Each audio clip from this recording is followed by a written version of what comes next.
Un inicio de semana. ¿Cuánto nos falta para terminar este periodo? No sé.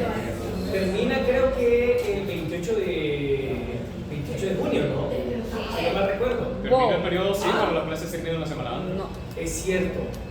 ¿Cuándo terminan las clases? 20 por ahí. Viernes, sí. Hay viernes, sí. Ay, María, compró los pastelitos que te van a gustar. El viernes 19 terminarían las clases. 21 de junio, fin de clases. 22, 24 de junio, ingreso de calificaciones. 28 de junio, final periodo. Las vacaciones duran del 29 de junio al 19 de julio y tenemos calendarizados los exámenes de reposición y el último examen parcial, que realmente alguien me recuerda en el chat, por favor, cuándo está calendarizado el último examen parcial y la rep. Se suponía que el último examen era el 9 de junio o el 12, por ahí. 9 de junio, ¿verdad? Creo. Sí. Qué Entonces, ¿y la rep? Tengo idea.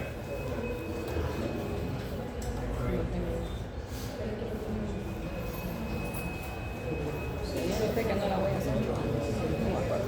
12 de junio. El 12 de junio es la rep. Entonces, muy probablemente, tentativamente, ¿sí? Vamos a correr la fecha de examen. Es decir, si el 21 de junio se acaba, ¿el 21 de junio qué fecha es exactamente? Es.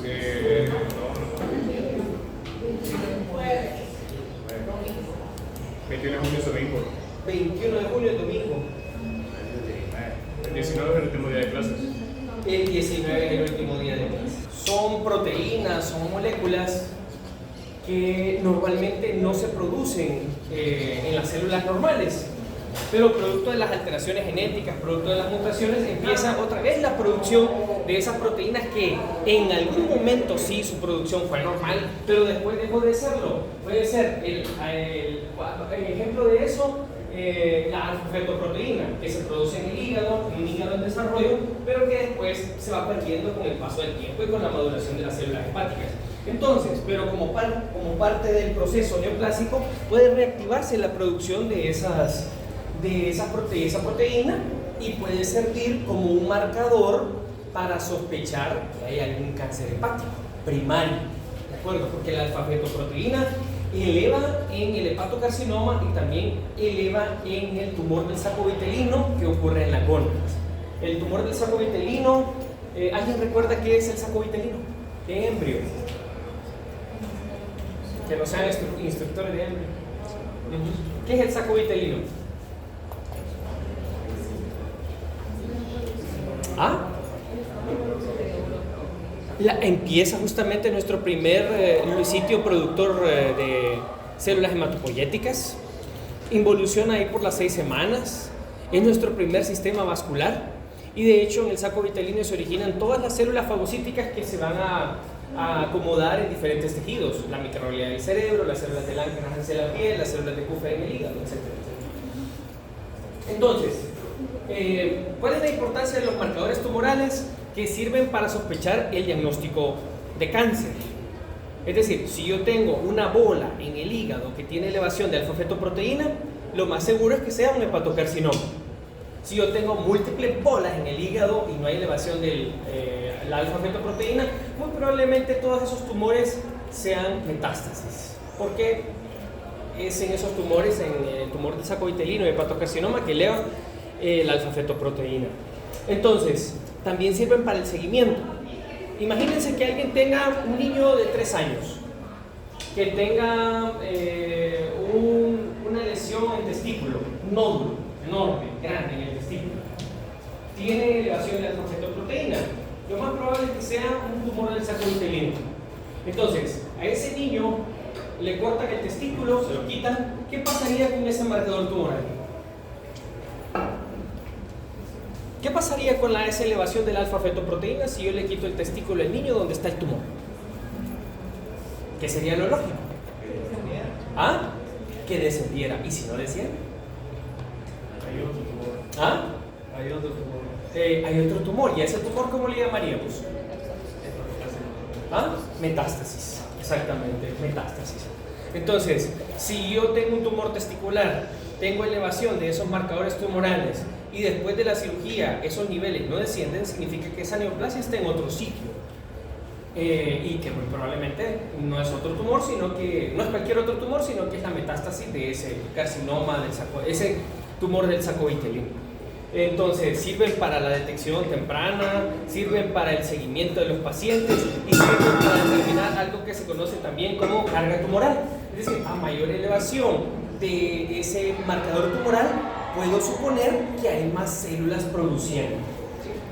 Entonces, los marcadores tumorales es parte de los análisis bioquímicos, pueden ser enzimas, pueden ser hormonas, y esos marcadores se miden en sangre, no son un diagnóstico definitivo de cáncer, pero ayudan a su detección y en ocasiones a evaluar la eficacia del tratamiento, por ejemplo, la resección quirúrgica, y también a decir si ese tumor volvió.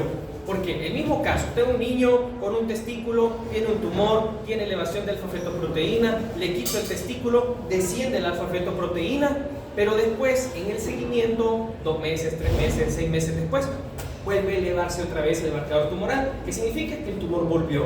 Es decir, que había células en alguna parte, en el pulmón o algún sitio, volvieron a crecer y generar otro tumor que empezó a generar alfa-fetoproteína. Entonces, no son diagnóstico definitivo de cáncer, porque pacientes cirróticos pueden tener elevación de alfa-fetoproteína. Hay otras cosas que nos pueden elevar esos marcadores tumorales. Les pongo el ejemplo de la alfa-fetoproteína porque la cirrosis es algo muy común.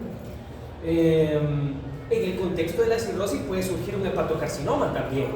Y recuerden, ese es el marcador tumoral para los hepatocarcinomas. Aunque hay un pequeño porcentaje de hepatocarcinomas que no lo elevan. Otro ejemplo es el antígeno carcinoembrionario, que puede elevarse en cáncer de colon o en cáncer de estómago, aunque yo creo que solamente como un 20 o un 30%, no, un 70% de los casos en esa neoplasia elevan ese antígeno carcinoembrionario. Hay un pequeño porcentaje de tumores que no lo hacen, y no porque el paciente tenga una úlcera que impresiona maligna y no hay elevación de los marcadores tumorales, no significa que eso no es maligno.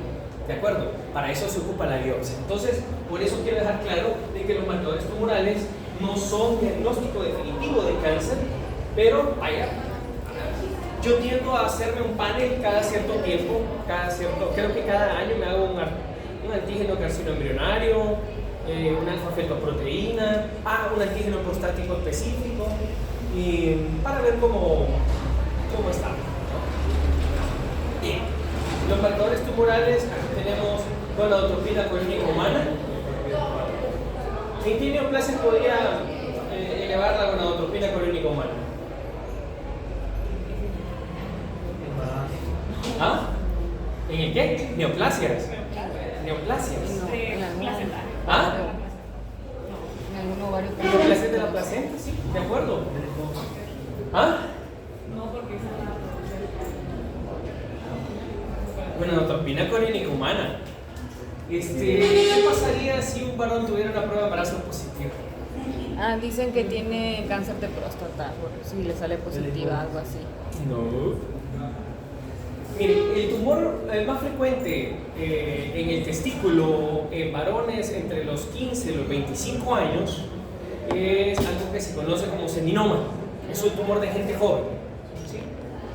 Entonces, los coriocarcinomas es un tumor germinal. Los tumores germinales pueden ser mixtos. Es decir, pueden tener un componente de coriocarcinoma, elevaría la gonadotropina coriónica humana. O pueden tener un componente trofoblástico que no es maligno, e igual elevaría la gonadotropina coriónica humana. Entonces, no se ocupan las pruebas de embarazo como pruebas de detección de cáncer testicular. Eso no se hace, porque solo un pequeño porcentaje de los seminomas tiene un componente trofoblástico, y los coriocarcinomas de testículo como componente de un tumor mixto o como tumores solos son raros. Entonces, gonadotropina coriónica humana eleva en tumores trofoblásticos, en tumores testiculares no seminomatosos como los coriocarcinomas. Esos son 2 ejemplos. La calcitonina, lógicamente, puede elevar en el carcinoma medular de tiroides. La calcitonina surge de las células neuroendocrinas de la tiroides. ¿Alguien me recuerda cómo se llaman esas células? Creo que parafoliculares, ¿no? Las células parafoliculares. Entonces, hay un tumor que surge de ahí. Un carcinoma de tiroides. Carcinoma medular de tiroides. La calcitonina. Las catecolaminas y otros metabolitos, por ejemplo, pueden elevarse en feocromocitoma o tumores relacionados. Las hormonas ectópicas, que ya lo vimos en los síndromes paraneoplásicos. Algo similar a la CTH o ACTH que pueden generar en las células, los carcinomas de células pequeñas del pulmón. La alfa-fetoproteína, los dos ejemplos, carcinoma de células hepáticas, tumores terminales no seminomatosos como el tumor del saco vitelino, antígeno carcinoembrionario, elevan carcinomas de colon, de estómago, páncreas, y podría también en algunas neoplasias que surgen en el corazón, no carcinoma, obviamente porque el corazón no es un tejido epitelial. Enzimas como la fosfatasa alcalina, también prostática, cáncer de próstata, enonasa neuronal específica, cáncer de pulmón, de células pequeñas principalmente, los neuroblastomas. Y este panel tienen que recordarlo siempre.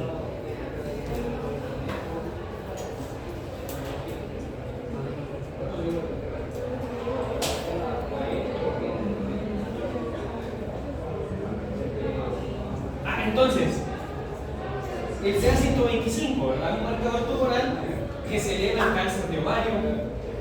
Por ejemplo, el CA19-9 es un cáncer que eleva cuando hay cáncer de colon, es un marcador tumoral que eleva cáncer de colon, cáncer de páncreas. Y tenemos el CA15-3 que eleva el cáncer de mama. Generalmente, cuando hay metástasis hepáticas y no se sabe el primario, se hace ese panel para buscar, sobre todo si es mujer, si eso viene de ovario, viene de colon, viene de páncreas o viene de la mama. ¿De acuerdo? Entonces, CA125, CA19-9 y CA15-3 son los marcadores importantes para estas neoplasias, sobre todo en las damas. Y aquí tenemos algunos marcadores moleculares que se ven. Esto no son marcadores tumorales en sí, sino que son alteraciones genéticas que se asocian con ese tipo de neoplasias. Entonces, mi consejo es, para examen, estudien esta parte de aquí, porque se les puede preguntar qué tipo de marcador tumoral eleva en qué tipo de neoplasia, ¿de acuerdo? Voy a quitarle el lápiz. Bien. Salimos del capítulo de las neoplasias y vamos a las enfermedades de la infancia, los tumores malignos de la infancia, y hay que definir blastoma. Blastoma es un tumor compuesto por células primitivas, células pequeñas, redondas y diferenciadas.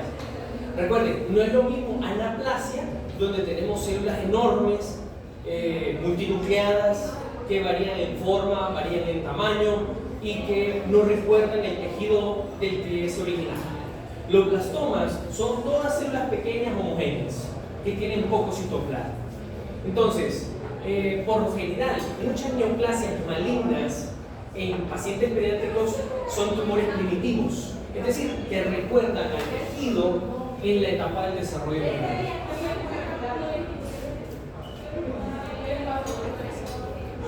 Entonces, ejemplos de blastomas.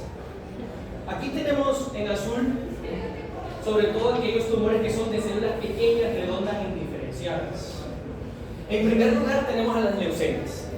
La leucemia linfoblástica. Es el tumor más frecuente en pediatría. La gran mayoría de los pacientes en hemato-oncología pediátrica tienen leucemias y linfomas linfoblásticos agudos. ¿Qué significa la palabra linfoblástico? Que las células recuerdan a los linfocitos en las primeras etapas de su desarrollo, linfoblastos. Entonces, a esas neoplasias, leucemia y linfoma, se le llama así porque pueden presentarse como lesiones en el timo, una lesión que crece en el timo bien delimitada, que generalmente es de células T, o una leucemia que sería algo que surge de la médula ósea o en los ganglios linfáticos, sobre todo en la médula ósea.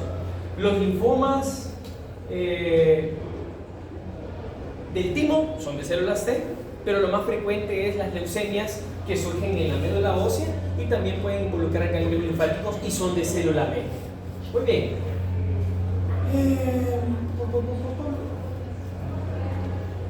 Tumor de Wilms se le llama también nefroblastoma.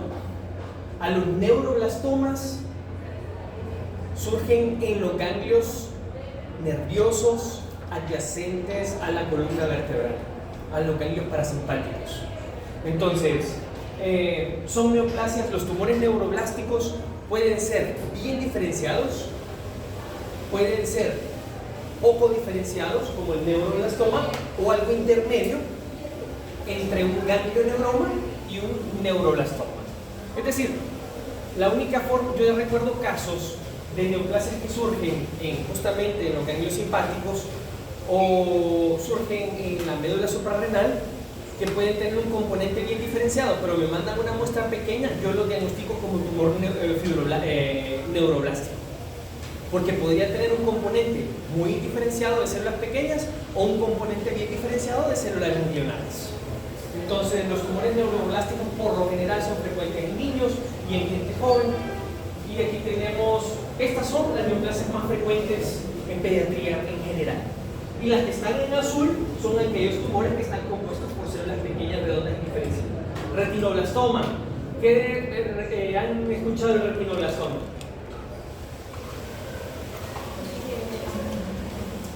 El 40% es heredado y el 60% es espontáneo. Cuando se dice que es heredado, ¿a qué se refiere con heredado? El gen de la mutación está, está afectado. Ajá, está afectado. ¿Y el hecho de que sea heredado, qué significa? Que uno de los padres lo presenta. Uno de los padres carga la mutación. Puede ser que el papá o mamá no desarrolló la mutación, es decir, tiene la mutación pero no desarrolló el tumor, y puede ser que la descendencia sí lo haga.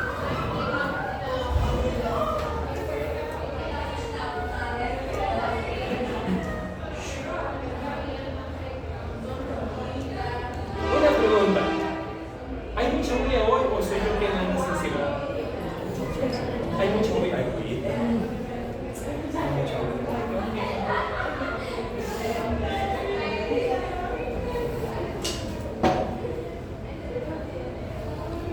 No sé.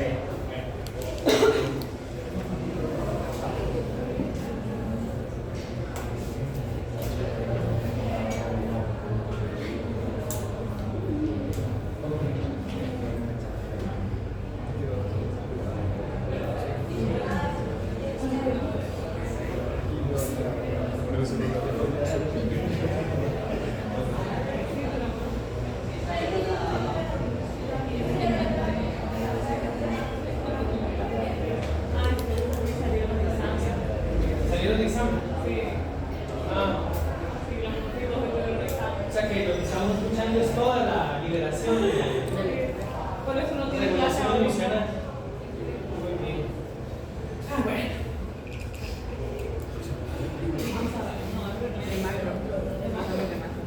Bien. Esta tabla está en su libro de texto, viene de la edición anterior, pero eso no ha cambiado. Las neoplasias más frecuentes entre los 0 y los 4 años tenemos a la leucemia, linfoma, linfoblástico agudo en primer lugar, retinoblastomas, neuroblastomas, pero vean cómo eso va cambiando en la adolescencia.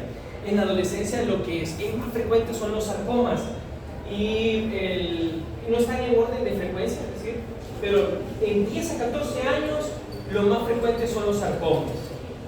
Y de esos sarcomas, ¿cuál creen que puede ser el más frecuente?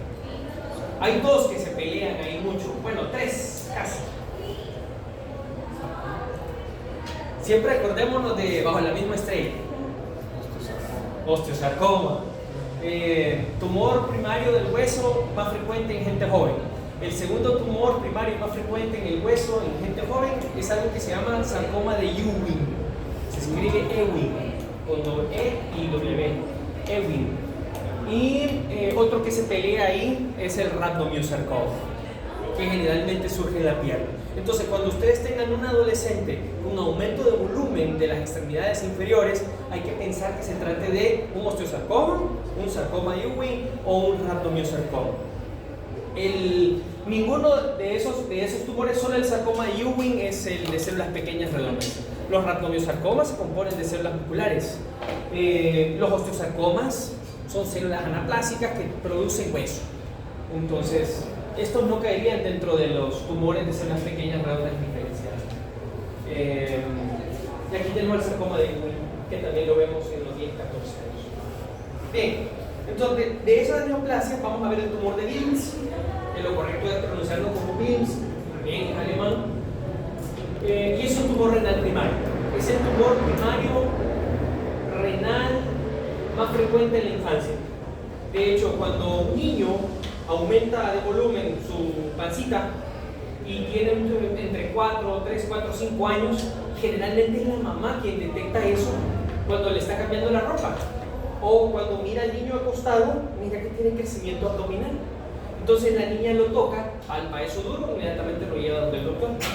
Y el pediatra le pide un ultrasonido y puede observar que esa lesión depende del riñón. Entonces, cuando el niño llega a hematología pediátrica, el pediatra ya sabe que lo que tiene es un tumor de Wilms. De hecho, se quita el riñón y el oncólogo pediatra no espera que yo le diga que es un tumor de Wilms. Él ya lo sabe, es lo más frecuente, es casi el 90% de los tumores renales más frecuentes en la infancia. ¿Sí? Entonces, ¿qué es lo que sí le importa que yo le informe como patólogo? Es si tiene histología favorable o histología desfavorable. ¿Qué es eso de histología favorable? La ausencia de anaplasia. Histología desfavorable es la presencia de anaplasia. ¿Qué es la anaplasia? La ausencia de diferenciación. Entonces, el tumor de Wilms tiene 3 componentes histológicos. Tiene componente blastemal, que es el de células pequeñas, redondas y diferenciadas. Tiene un componente epitelial donde hay túbulos y lomérulos abortivos, es decir, mal formados. Y tiene un componente mesenquimal. Y esos 3 componentes en el tumor de Wilms están en diferentes proporciones. Y cualquiera de esos componentes puede presentar anaplasia. Es decir, células más grandes, células que difieren en tamaño y forma, y células que tienen mucha mitosis. Entonces, si hay algún componente del tumor de Wilms que tenga anaplasia, es histología desfavorable, y ese es el principal factor pronóstico para estos niños, la presencia o la ausencia de anaplasia. Pero casi todos los tumores renales que van a ver entre los 2 o 5 años y menos de 10 años son tumores de Wilms. ¿De dónde surge el tumor de Wilms? De algo que se conoce como restos nefrogénicos. Es decir, hay restos primitivos en el riñón. Y esa se cree que es la lesión que le da origen al tumor de Wilms. ¿Y qué gen estaría involucrado en la generación del tumor de Wilms? O al menos un porcentaje de estos. De los genes que hemos revisado, tal vez lo vamos a mencionar hasta ahora. Prácticamente el nombre del gen es el chepe. ¿Ah? ¿El qué? Sí, es el chepe. Ajá. Sí, el gen de Wilms. Exactamente, el WT1, Wilms tumor 1.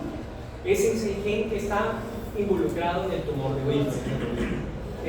La otra cosa importante de salud es que el gen WT1 es un tumor que participa en la diferenciación de los tejidos geniturinarios.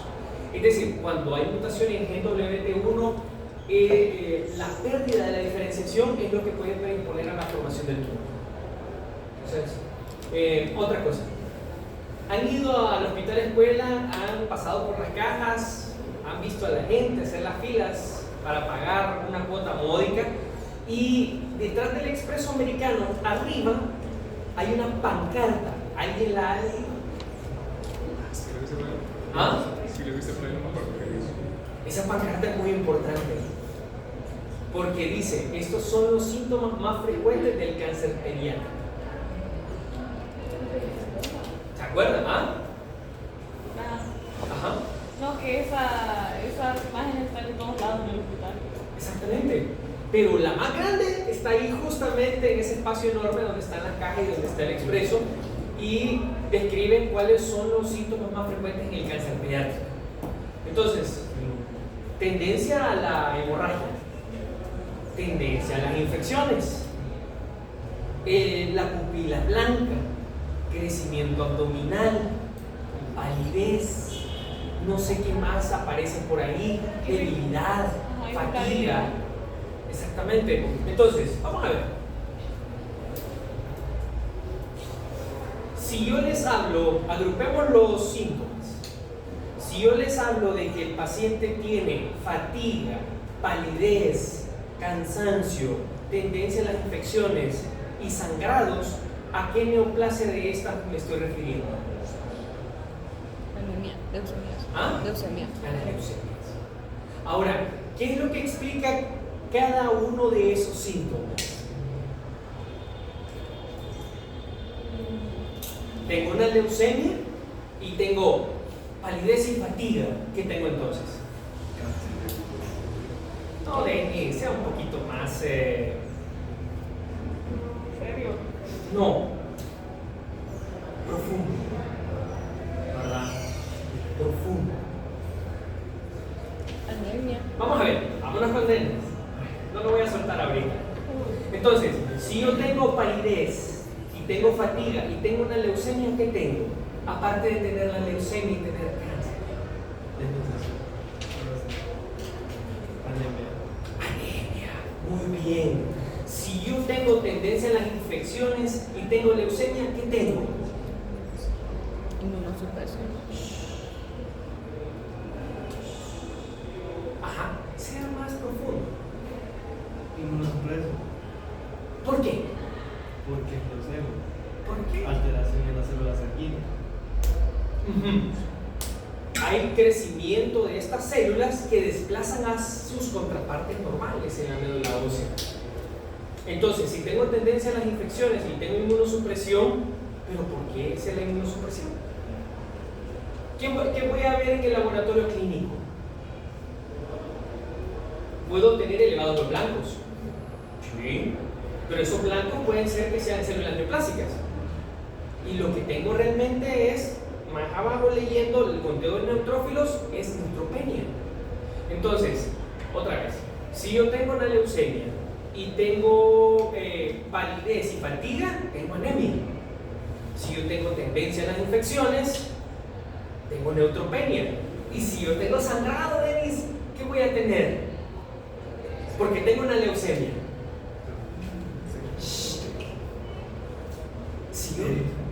Si yo tengo sangrado, epistaxis, gingivorragia, ¡pum!, cualquier cosita me genera un morete, ¿qué tengo?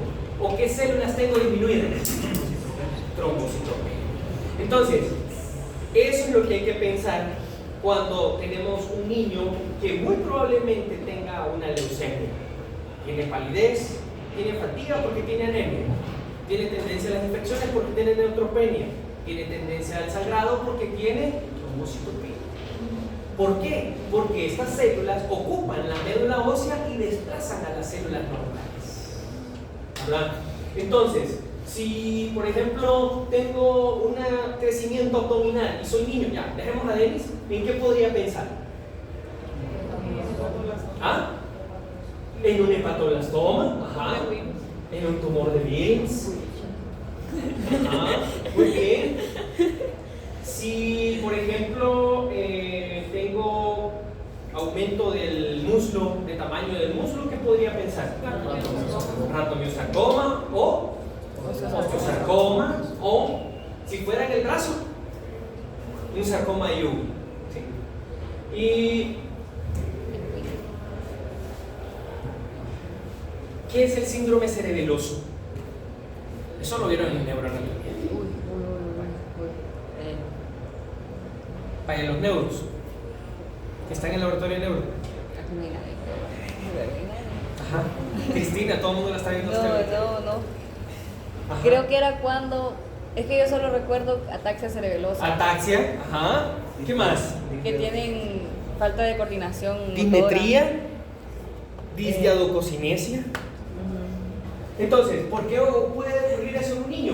Número uno, puede ser porque tenemos un tumor que no es tan agresivo, que es el astrocitoma pilocítico, y gracias a Dios es lo más frecuente, o puede ser un medulloblastoma, que es un tumor de células pequeñas, redondas y diferenciadas, que es tumor muy agresivo. Generalmente esos niños en países desarrollados puede irle bien, pero en nuestro medio les va mal.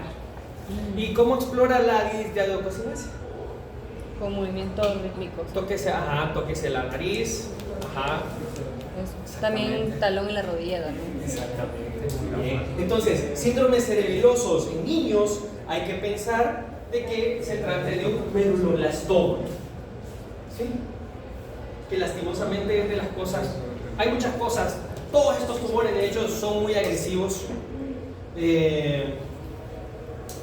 Ojalá no existieran, pero existen esas enfermedades en niños. Yo creo que, vaya, por ejemplo, los que se quedan sin papá y sin mamá, ¿cómo se le llama? Huérfano. ¿Pero hay alguna palabra para perder un hijo?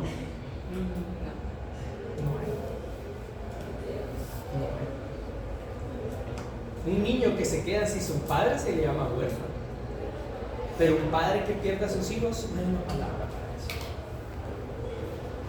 Entonces, lastimosamente, ¿cuál es la principal? Creo que mencionamos esto en otra clase. ¿Cuál es la principal causa de muerte en menores de 19 años? Traumas. El trauma. Causas traumáticas. Puede ser por accidentes, pero también puede ser suicidios, homicidios, etcétera, etcétera. Y las muertes por cáncer en niños solamente son entre un 4 o 5%. No es algo frecuente. El cáncer pediátrico no es algo frecuente. El cáncer en general no es algo frecuente. Entonces, el tumor de Wills, recuerden que es el tumor renal primario más frecuente en la infancia, es el cuarto tumor pediátrico más frecuente en Estados Unidos, luego del astrocitoma pilocítico, luego de la leucemia, linfoma, linfoblástico agudo, luego de medulloblastomas, etcétera, etcétera. Tienden a la bilateralidad un pequeño porcentaje de los casos, y aquí tenemos la patogenia genética. Hay 3 síndromes asociados a eso: el síndrome de Ward, síndrome de Dennis-Drash y síndrome de Beck-Wiedemann. Cada uno de ellos está asociado con mutaciones en el gen WT1. No me voy a meter tanto en esa cuestión de los síndromes.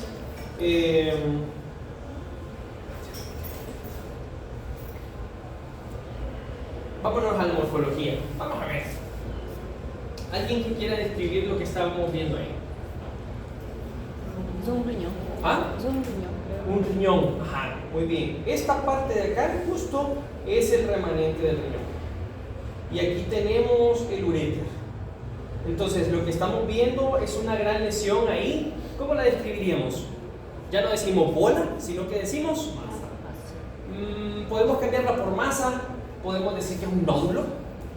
O es una lesión nodular.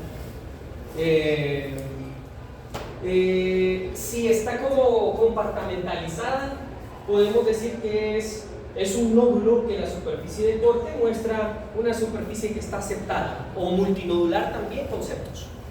Entonces, los tumores de Wilms por lo general pueden verse así, como lesiones carnosas multinodulares que componen un solo nódulo que desplaza el tejido renal adyacente, y esas áreas hemorrágicas que corresponden a hemorragia intratumoral o también a zonas necróticas.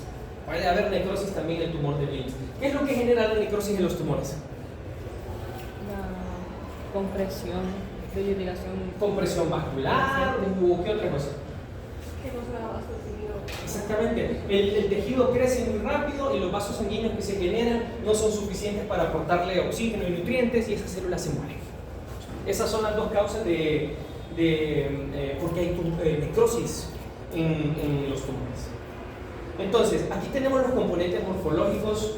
El componente de células pequeñas, redondas y azules, que es este que está acá, o este que está acá, es el componente plastimal. Son células de escaso citoplasma. En medio de estas, las células alargadas son el componente mesenquimal, y aquí tenemos el componente epitelial, que son túbulos y glomérulos malformados. Son los 3 componentes que hay. Pueden estar en diferentes proporciones, y cualquiera de esos 3 componentes puede tener lo que se llama anaplasia. Entonces, este sería un componente probablemente epitelial, forma túbulos, pero las células son grandes, hay mucha mitosis. Entonces, ¿qué diríamos de este tumor de Wilms? Que tiene una histología desfavorable, exactamente, porque tiene anatomía. Y aquí tenemos un correlato entre la morfología y las alteraciones moleculares. ¿Por qué es tan importante que yo le diga al oncólogo pediatra que es una histología desfavorable? Porque la histología desfavorable se asocia con mutaciones en gen TP53. ¿Y cuál es la importancia de eso? Que le va mal con el tratamiento oncológico. Es decir, el gen TP53, el guardián del genoma, recuerden, el tratamiento oncológico lo que hace es dañar el ADN. Si TP53 está intacto, esas células se van a morir por apoptosis. Pero ¿qué pasa si TP53 no funciona? Yo le puedo meter daño genético, le puedo meter medicamentos que induzcan daño genético a esas células y simplemente no se van a morir por apoptosis porque el gen TP53, las dos copias, no funcionan. Entonces, por eso es que a estos niños les puede ir mal. Ocupan radioterapia, ocupan quimioterapia que es mucho más agresiva y aún así puede ser que el tumor genere muchas metástasis y el niño pueda morir por él. Entonces, el principal factor pronóstico del tumor de Wilms es la presencia o ausencia de anatomía. Pocas veces, yo creo que solo una vez he visto un tumor de Wilms que tenga componentes como de otras cosas. Y un buen ejemplo lo ponen en su libro de texto, donde el tumor de Wilms, el componente epitelial puede parecer epitelio digestivo, puede parecer epitelio gástrico, o el componente mesenquimal tiene diferenciación a músculo esquelético, a hueso, a cartílago, etcétera, etcétera. Entonces, los tumores de Wilms raros podrían simular un qué. ¿Qué neoplasia se compone como de múltiples tejidos? Los teratomas. Entonces, es raro que un tumor de Wilms parezca un teratoma, pero puede suceder. Obviamente, si es un tumor renal que tiene múltiples componentes, siempre hay que pensar que sea un Wilms en lugar de un teratoma, porque los teratomas, ¿dónde surgen? En las gónadas o en la línea media. Porque en nuestra línea media pueden quedar restos embrionarios, restos de células germinales. Entonces puede haber teratomas en la base del cráneo. De hecho, cuando fui a México hace poco, una residente del Instituto de Neurología presentó un teratoma que no estaba localizado en línea media, pero era un teratoma. Cualquier patólogo, que mi abuelita patóloga miraba esa cuestión y la identificaba. Entonces parecía otra cosa por imágenes, un tumor embrionario, un tumor de alto grado, cualquier cosa menos un teratoma, pero sí tenía múltiples componentes como piel, glándulas sebáceas, tenía pelos, etcétera, etcétera, y estaba en la cabeza, y no en línea media, sino que un poco lateralizado. Por eso es que era un caso curioso de revisar. Muy bien, entonces tumor de Wilms puede tener varios componentes también, igual que los teratomas, y las características clínicas hay que sospecharlo en niños que tienen crecimiento abdominal. Como les digo, la madre es la que primero se da cuenta de eso. Yo recuerdo cuando mi hija estaba muy pequeña, le cambiaba el pañal y siempre le miraba la pancita, la miraba de lado, la miraba de frente, y yo le tocaba el abdomen y se reía, pero yo la estaba examinando. Y otra cosa que ya vamos a ver, que yo me fijaba mucho en que estuviera bien, eran los ojos. Ya vamos a ver por qué y cómo. Entonces, niños que tienen hematuria, hay que pensar, si no tienen un síndrome nefrítico, hay que pensar que tengan un tumor. Si no tienen SIDS, exactamente. Entonces, ojo, los tumores de Wilms pueden presentarse como lesiones, como masas intraabdominales, y también pueden ser sujetas a traumatismo y pueden sangrar. Y un niño puede morirse por el sangrado del tumor. La obstrucción intestinal, la hipertensión. ¿La hipertensión por qué ocurriría? Vamos a ver, Denis. ¿Por qué ocurriría la hipertensión en el tumor de Wilms? En un tumor renal. Vamos a ver. Estoy viendo a Alexa. Alexa siempre le echa la mano. Se nota que lo quiere mucho. Pero algún día a Alexa le va a faltar. Ajá.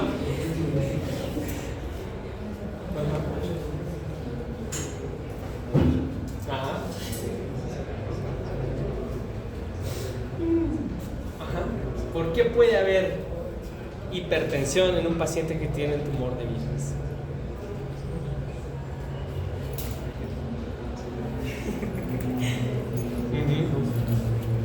Compresión de la arteria renal. Por eso puede haber hipertensión, por compresión de la arteria renal. Muy bien.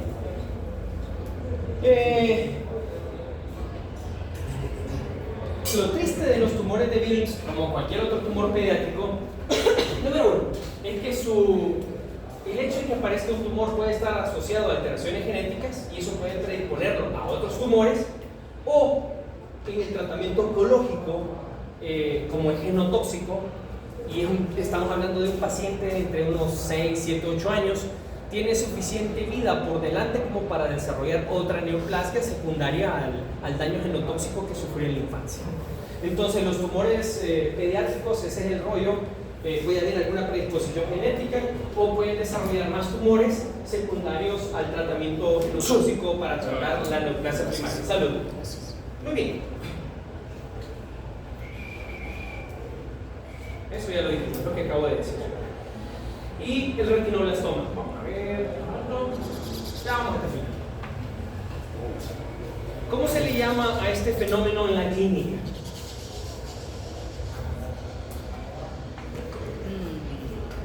Ya están pero están bien empezando con.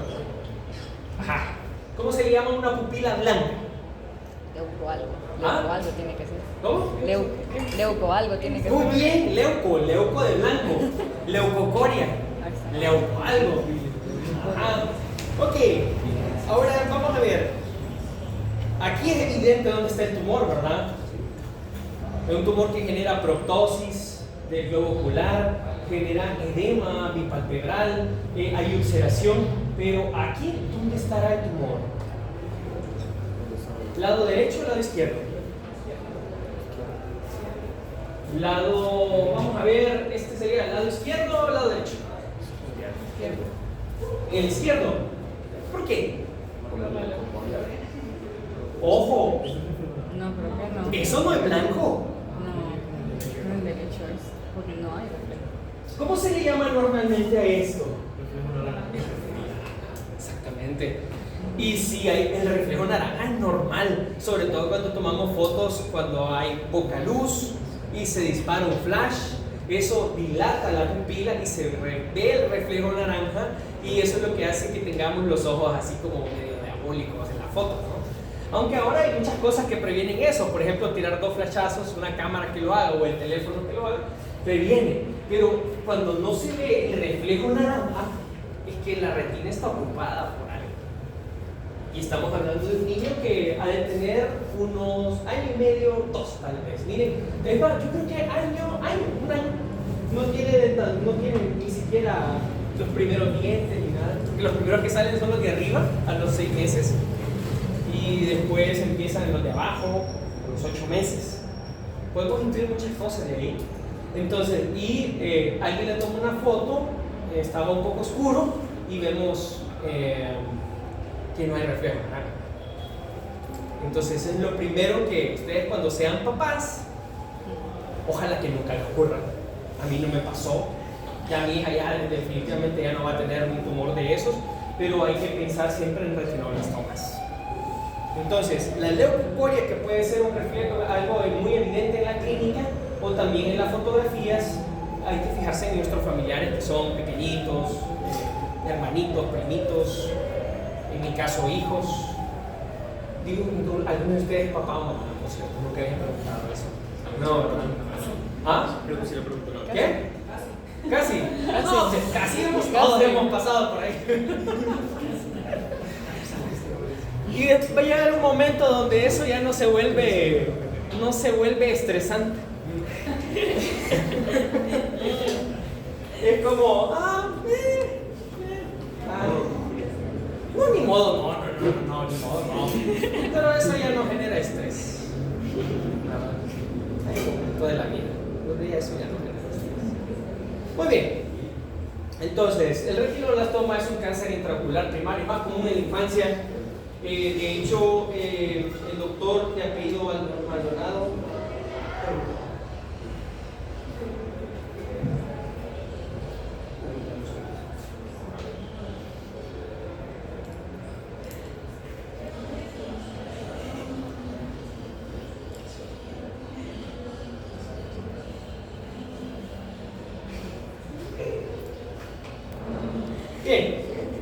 Entonces, casos, me van a mandar cosas, casos y cosas de casa.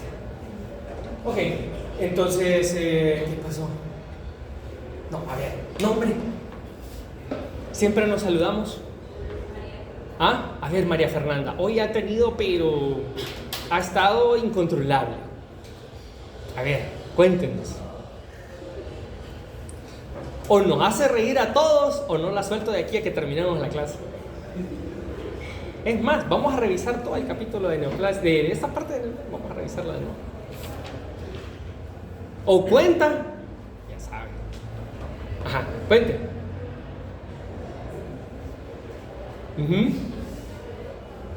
Vamos a ver, María Fernanda, ¿no? A ver, cuéntenos, Mafer. ¿Qué ha estado haciendo? ¿No va a decir? Ajá. Vaya, pues. No se puede. Ya vamos a terminar. Entonces, la célula progenitora es un progenitor neuronal. Esto ustedes ya lo reconocen muy bien, es la hipótesis de Knudsen. ¿De acuerdo? A ver. ¿En qué consiste la hipótesis de Knudsen, María Fernanda? Explíquemelo con sus propias palabras, sencillo. Si no, después vamos con Denis también, que está autorregulando, pero ya lo vamos a regular. Ajá.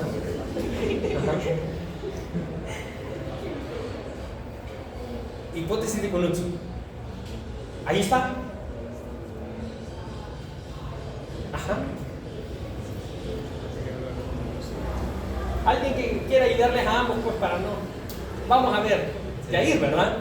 Se necesitan dos golpes en el genoma, porque si solo hay uno, es muy probable que no aparezca. Entonces ocupan, o sea, puede haber un daño genético, pero solo es como el primer golpe, y el segundo golpe sería como un daño ya que se ocasiona con la vida. Entonces si ya se daña con esa copia, bueno, pues esa parte buena que todavía queda, ahí se daña. En este caso, El primer golpe, ¿cómo podría adquirirse? ¿Ah? ¿Cómo? Si uno de los padres tiene un gen. Entonces, tenemos una mutación adquirida de mamá o de papá del gen RB. Todos nuestros padres tienen dos copias del gen RB que está en el cromosoma 3 en la región 1, su región 4, en el brazo largo. Entonces, podemos adquirir una copia de mamá o de papá y la segunda mutación ocurre en los retinoblastos en la retina y ocurre un tumor. Pero recuerden que ese primer golpe está en todas las células y eso me predispone a tener retinoblastomas bilaterales, pinealoblastoma o osteosarcomas. Entonces, ese es el problema con los retinoblastomas familiares, donde una copia bien adquirida de la línea germinal de mamá o de papá y esa mutación está en todas mis células. Pero aquí, que es la gran mayoría, no la gran mayoría, pero sí la mayoría de los casos, los dos golpes ocurren en los retinoblastos que están ahí en la retina. Y ojo, digo retinoblastos porque eso ocurre durante el desarrollo embrionario, ocurre en el desarrollo fetal. La proliferación celular durante la organogénesis es la que genera los errores genéticos. Porque recuerden, nosotros tenemos mecanismos para la reparación del ADN, pero que lastimosamente no son perfectos. Entonces, por ejemplo, cuando vayan a patología 2 y piensen en los osteosarcomas, piensen que los osteosarcomas son mucho más frecuentes en los varones porque nosotros tenemos una fase de crecimiento mucho más prolongada que ellas. Y esa proliferación celular es lo que nos predispone a tener osteosarcomas. O podemos tener osteosarcomas porque tenemos alguna mutación en RB adquirida de mamá o de papá. Entonces, los retinoblastomas, hay un estudio aquí del doctor Maldonado, que es oftalmólogo, pediatra, o al menos el oftalmólogo que creo que se ha dedicado más a los niños en el hospital materno infantil. Él tiene una serie de casos que yo no sé si tiene eso, tiene más de 15 años de la incidencia de retinoblastoma en Honduras. Lo pueden buscar, creo que en la revista del Colegio Médico, si quieren buscar cuál es la casuística que hay en el materno infantil. Esta es la parte anterior, aquí está el nervio óptico y vemos una gran lesión multinodular que ocupa el fondo del ojo a nivel de la retina y se compone de células pequeñas, redondas y diferenciadas, y esta parte de acá es necrosis. El tumor prolifera mucho pero así también como prolifera, las células se necrosan y es habitual ver estas otras estructuras que son las rosetitas. Las rosetas son evidencia de diferenciación neuronal. Recuerden, el único lugar donde nosotros podemos ver nuestro sistema nervioso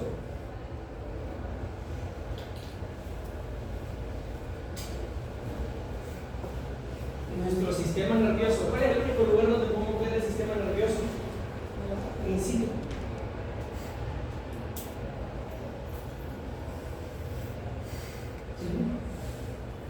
¿Cuál es el único lugar donde podemos ver el sistema nervioso in situ? Sin necesidad de quitar el cráneo ni nada.